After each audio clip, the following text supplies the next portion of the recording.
これは前に親父から聞いた話でね。同じ魚屋の知り合いの話なんだけど、ある朝その人が目を覚ますと、なぜか完全に目が覚めないんだ。何か夢を見ていたらしいんだけど、その夢が何だったか思い出せない。何だったんだろう。夢の中で何かすごく大事なことを言っていたような気がする。でも思い出せない。昨日夜更かしをしたせいもあって寝不足で、まだ頭が半分寝ている。でももう市場に出かける時間だ。遅刻するといいネタを仕入れ損なう。ぐずぐずしていられない。急がなきゃ。顔を洗ったら少しは目が覚めるだろうと思って、眠い目をこすりながら布団を出ると洗面所に向かう。外はまだ日が昇っていなくて真っ暗だ。トントントントントン。暗い階段を一段ずつ降りながら夢のことを思い出そうと考える。何だったかな。そうだ、夢の中に出てきたのは死んだおふくろだ。おふくろが俺に向かって何か言ってた。なんて言ってたんだろう。そうぼんやりと考えながら階段を降りると、面倒なんで明かりはつけないまま廊下の先にある洗面所に向かう。子供の頃から住んでる自分の家だ。目をつむってたって歩ける。そうするうちに夢の中のことを少しずつ思い出してきた。おふくろが何か怒鳴っている。子供の頃によく見た顔だ。自分が何かバカをやると必ずその顔で怒鳴りつける。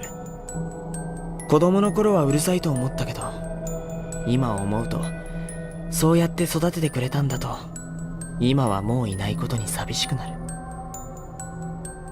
洗面所にたどり着くと、いつもの歯ブラシに歯磨き粉をつけて歯を磨く。ゴシゴシゴシゴシ。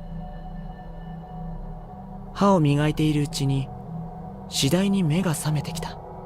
そうして夢の中でおふくろが怒鳴っていた声を思い出した。あんた、そのおっちょこちょいを直しなさい。ああ、なんだ、いつもの愚痴か。別に思い出すほどでもない、どうでもいい夢だ。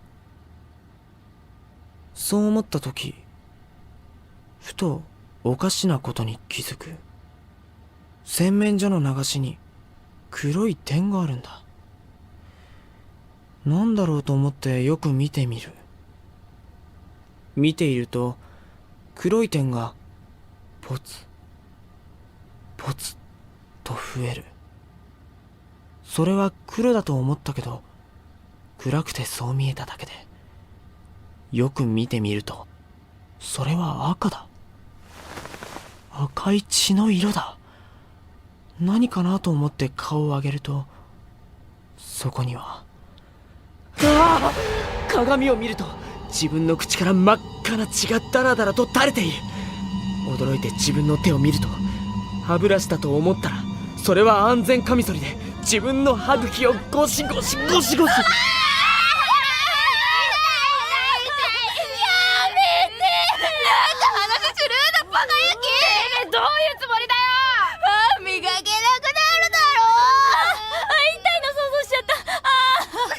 いやいやいや、だって怖い話しろって。それは怖い話じゃなくて痛い話だ。洗顔料と間違えたところの話じゃねえよ。いけない、今のキャーってギューってするチャンスだったのに、話の痛さに引いて忘れてた。もうほんとちゃんとした階段やってよね。急には思いつかないよ。そんなこと言うなら今度は嵐山がやってみろよ。しょうがないな。